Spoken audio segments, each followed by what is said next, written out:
This is a part of a course where we learn Godot by making a 2D game, a vampire survival clone with a scalable architecture. Press like if it's been useful. In this part we'll create the player scene with consumables magnet to pull XP shards and heal items toward the player when he is close enough, and XP module to handle XP and gaining of new levels. In previous parts, we already have discovered what is our base unit scene, what nodes it will contain, and our player. We need movement input, we already have this component, and we need also to make a consumables magnet. So when our player is close enough to some consumables, like XP shards or maybe some healing shards, when it's close enough, we'll need to make some circle or any other type of collision shape. And when they're inside, we want those shards to be like pulled toward the player and consumed when the player body touches them. So this is why we need the consumables magnet. This one will pull the shards toward the player. I did a little mistake. We should highlight this like some used scene and describe it somewhere outside. So those nodes are here, like this. The player have just consumables magnet scene. Okay, under gameplay folder entities, create the consumables magnet folder and create consumables magnet scene. We need area 2D and collision shape.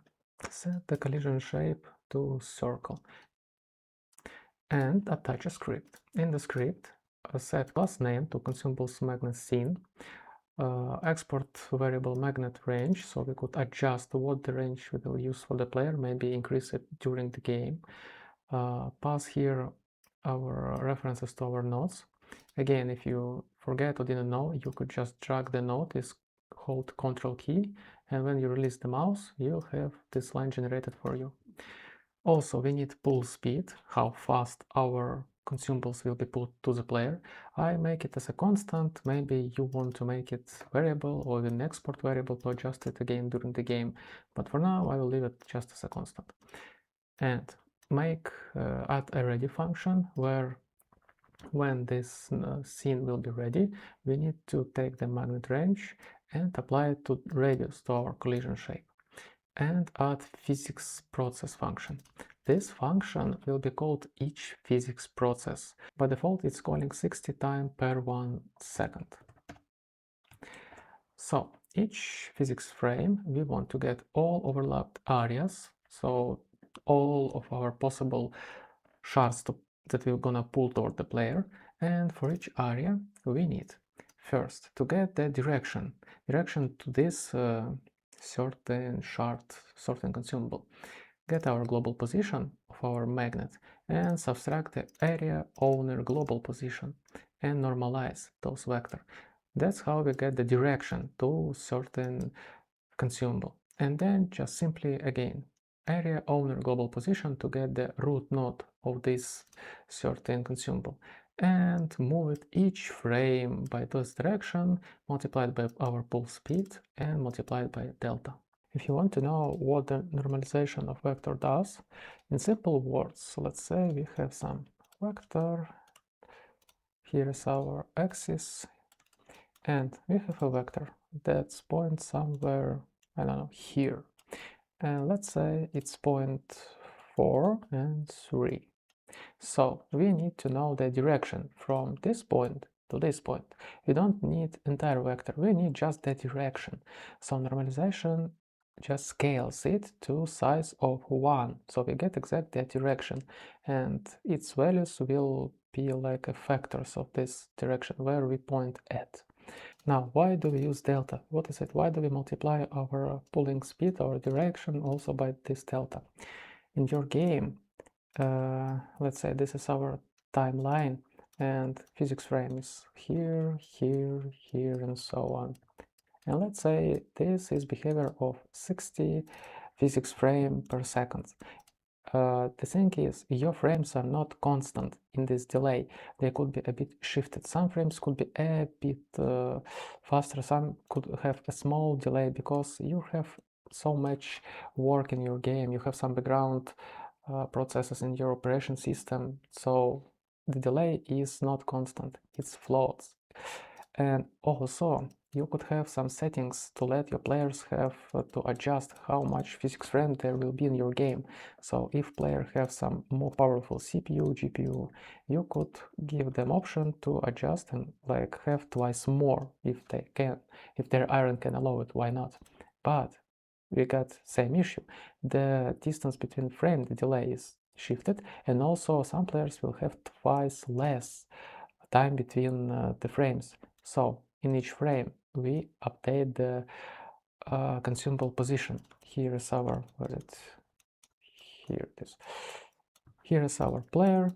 It's moving, and when it touches with a range with the magnet, a consumable, when you have let's say 60 physics frame per second, we have one pulling speed. When we have 120 physics frame, this speed will be twice more, so we will pull with different speed. We don't want this. We want constant speed for all players. So the game gives you this delta.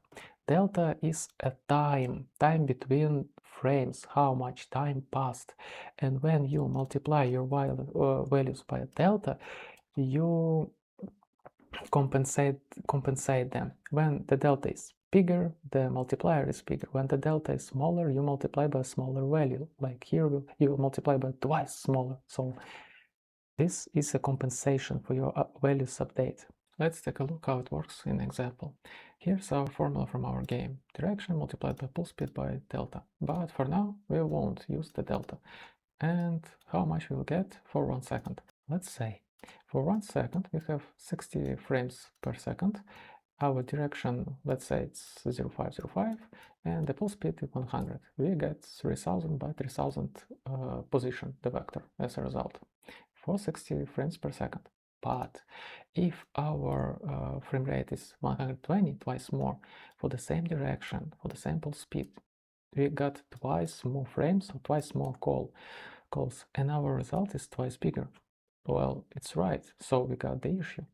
And if you will bring back the delta, if you will multiply by it in 60 frames per second, it's gonna be something around 0.016, and this will compensate our calculation, and we'll have like 48 and 48 this vector. Yes, the result will be smaller, so you should increase your pool size to adjust it. But this is the time between frames. It's again float time, maybe a bit bigger, maybe a bit less, but it will compensate your calculations. And when you have more frames, you will have the twice smaller delta, because again, it's time between frames. Frames are more often, and time between them, the gap is smaller. And you, for the same values, but twice more frames, you will get the same result.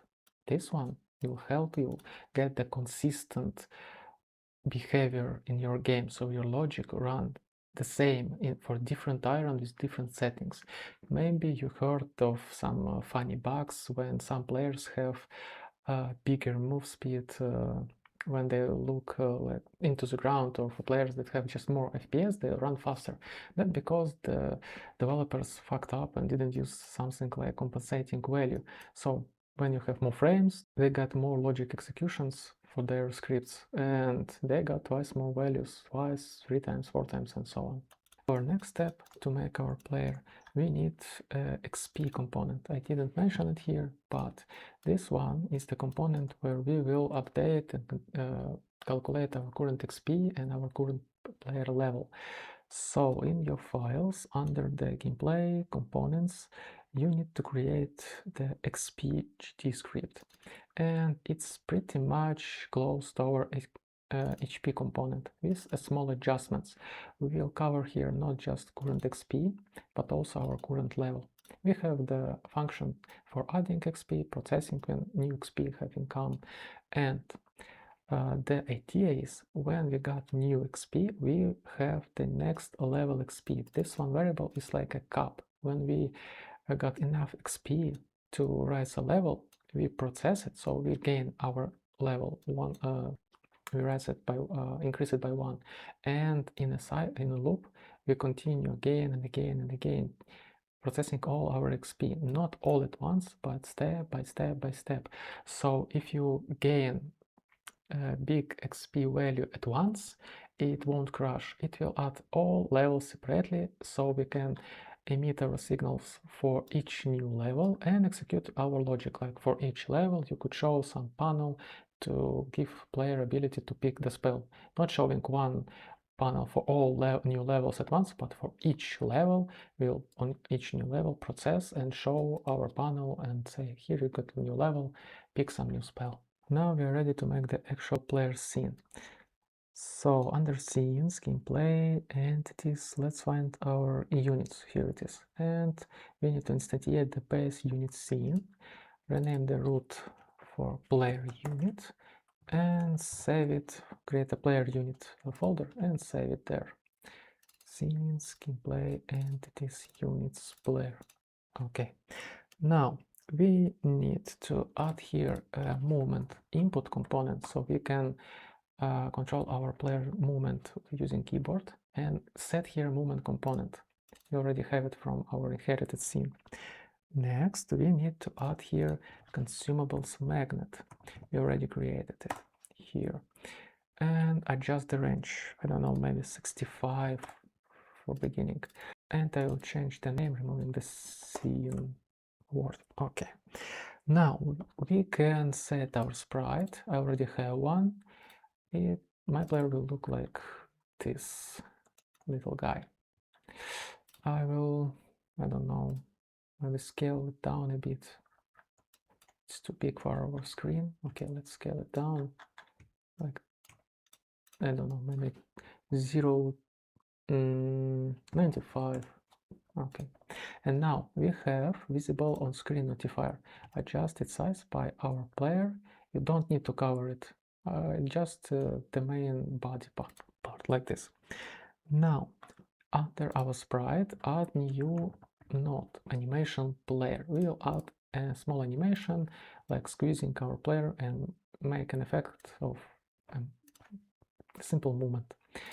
Click animations, new, and I don't know, maybe let's name it scale. Name your animation so you know what that does. I could call it movement, scale, or anything you want. Now, to add here properties we're gonna change, we can press here on plus and pick properties from our sprite node, or after you focused on your animation, you can click on sprite, or I mean on node, which properties you want to change. You'll see here this key icon.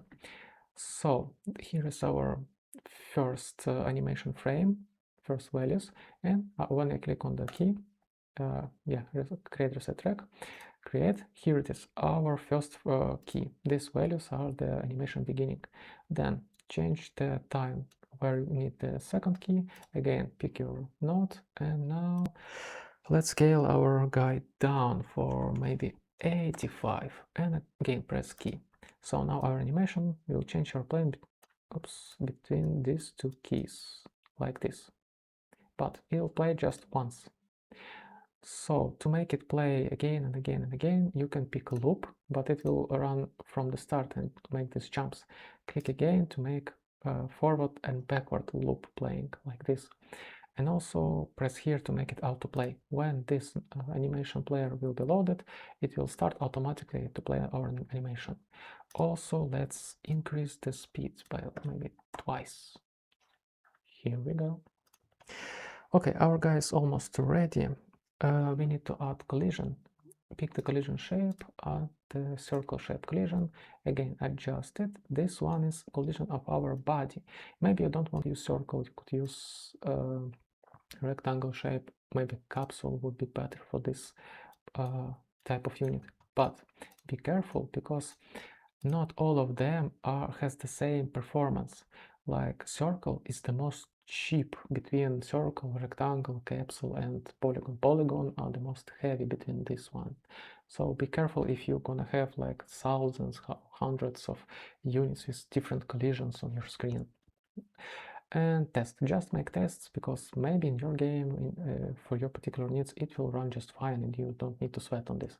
I'll use circle shape, and again, you don't need to cover precisely your unit body, just the parts where exactly or precisely you want the collision to start working. Like if it touches a bit a tail, you don't care much. But if it's already here, like in this area, yeah, it should work. And take a note that we have animation for our sprite, but our collision doesn't animate alongside it. It's okay, but could lead for some small issues, so you just should know it. Could you also animate the radius of your collision? Yes, but it will impact the performance pretty much heavy, so I'll leave it for now like this. And we should also update our script. This one is the inherited script. So make right click, extend script. Okay, we just created new script for our player unit. And here, add class name. This gonna be player unit scene. Okay. Next, we need to have a reference to our movement input component. Let's drag it inside. What's going on? Okay. And also we created the XP component. It's not a node, it extends ref counted. Nodes are the entities of your game that are inside the game tree. Here, all of these are nodes. But ref counted, it's an object that it's not a node. It means you can just add them to the tree. They don't have all those needed properties. But why do we use it? It's excellent choice for modules that you don't need to have like a node. This one contains all the needed logic. It has signals, properties, methods. We can use it, but we don't need to see it in the scene tree. It will work the same. But ref counted are a bit cheaper because Godot don't need to manage them. I mean to add them to the scene tree and remove them when the player unit enter or exited. So how to use ref count? We just need simply to create a variable, its XP component, to set its type, XP component, and manually instantiate it. Take XP component class and call new. And we create a new instance that we can use here in the script. We don't have the node for it, but we have an instance in our script. And the name of ref counted means Godot observes those modules, those scripts, and counts their references. So when we create a new XP instance, Godot sees that we have one reference to it from our player unit script, and increase the count for this ref counted by 1. If someone else would have for the same instance a reference, the count will be go to, and so on. And when those references are removed, like you destroyed or freed your player unit, and this script is now removed from memory, this count goes to 0. And when it's 0, Godot knows that, okay, this instance should be also freed from your memory. I did a few mistakes, so let's fix them. In our collision layers, we didn't add for consumables magnet and consumables. The magnet shouldn't be visible for any physics body, so it doesn't have layer, and we'll use mask 3. So consumables use the layer 3, so magnet could find them, and also they seek on using mask 1. They will collide with our player that lives on layer 1. Now in our consumables magnet, pick area 2D, create the consumables magnet preset and apply it, no layers, but using mask 3, and also create the consumables. Here, layer 3, mask 1. Now, in our player scene, maybe you didn't, but I create the instance of consumable magnet node. I didn't instantiate the scene, I instantiated the script. So if you did the same, remove it. When you use shortcuts, if you press Ctrl A, you call create new node, and here consumable magnet scene, we instantiate the script, not the entire scene. We need to instantiate the scene, all the scene with all those nodes inside. So use Ctrl Shift A. There are buttons for these purposes, but I use keyboard shortcuts. And here it is, consumable magnet. We need this one. And range 65. Now it's gonna be okay. It's entire scene. We see it by icon, and also we can editable children enable. and you'll see it has all those nodes inside.